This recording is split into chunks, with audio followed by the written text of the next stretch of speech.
Siemano, mamy dzisiaj piątek, godzina 8:10. Jesteśmy chwilę przed targami w Nadarzynie. Są to targi Warsaw Motorcycle Show oczywiście. Wczoraj, czyli w czwartek, całkiem prężnie działaliśmy nad rozstawieniem stanowiska. Zresztą mogliście też zobaczyć na naszym Instagramie bądź też TikToku, że rozdajemy dla Was wejściówki za darmo, także polecam to obserwować na przyszłość. Dzisiaj targi zaczynamy od 10. No mamy tą 8:10, czyli o wiele wcześniej. Ja tam planuję być około 9, żeby jeszcze odebrać wejściówki. Teoretycznie miał to zrobić Dawid, ale tak na wszelki wypadek ja wolę też pojechać trochę wcześniej. Do tego wszystkiego musimy dostawić jeszcze jednego bajka, wyczyścić wszystkie sprzęty i to chyba tyle.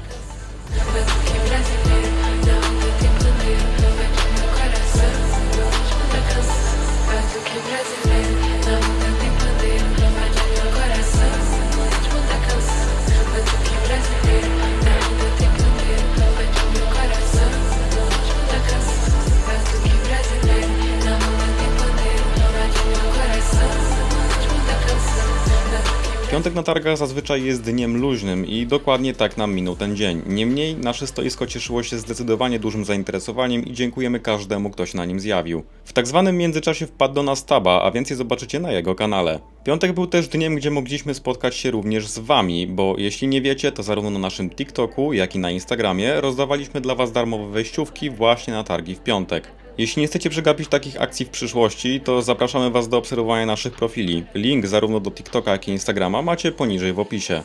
A tymczasem lecimy do dnia kolejnego, w którym zawsze dzieje się najwięcej, czyli do soboty.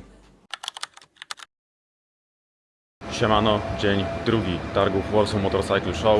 Ja właśnie lecę rozstawić stoisko i widzimy się niezmiennie w tym samym miejscu. Tak, w sobotę na targach zawsze dzieje się najwięcej i nie inaczej było w tym przypadku. Zainteresowanie naszym stoiskiem było zdecydowanie większe niż w dniu poprzednim, a do tego wszystkiego najciekawsze miało jeszcze nadejść. Jak wiadomo, nasze sprzęty najlepiej wyglądają w akcji. Targi były wypełnione wygłaskanymi sprzętami i nasze stoisko oczywiście również takie było. Natomiast chcieliśmy Wam pokazać coś więcej. Dawid, czyli jegomość, którego mogliście zobaczyć na początku tego materiału, wziął udział w organizowanych na tych targach pokazach stuntu, gdzie sami mogliście zobaczyć, że nasze sprzęty latają na kole naprawdę zacnie.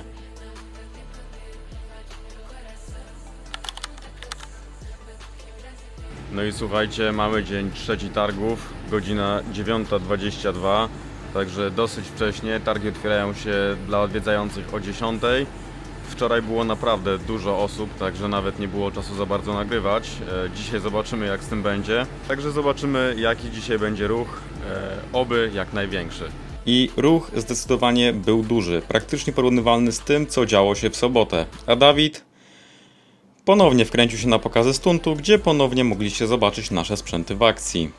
W ramach podsumowania, targi zdecydowanie zaliczamy do udanych. Z naszych szacunków na naszym stoisku łącznie przez 3 dni przewinęło się ponad 1000 osób. Z każdym pogadaliśmy, z każdym zbiliśmy pionę i każdemu odpowiedzieliśmy na pytania dotyczące naszych sprzętów. Jeśli nie chcecie przegapić kolejnych takich wydarzeń, zapraszamy na nasze profile na TikToku i Instagramie, gdzie informacje o jakichkolwiek wydarzeniach i targach dostajecie zdecydowanie wcześniej. Link macie w opisie. Trzymajcie się i do zobaczenia na kolejnych wydarzeniach. Siema!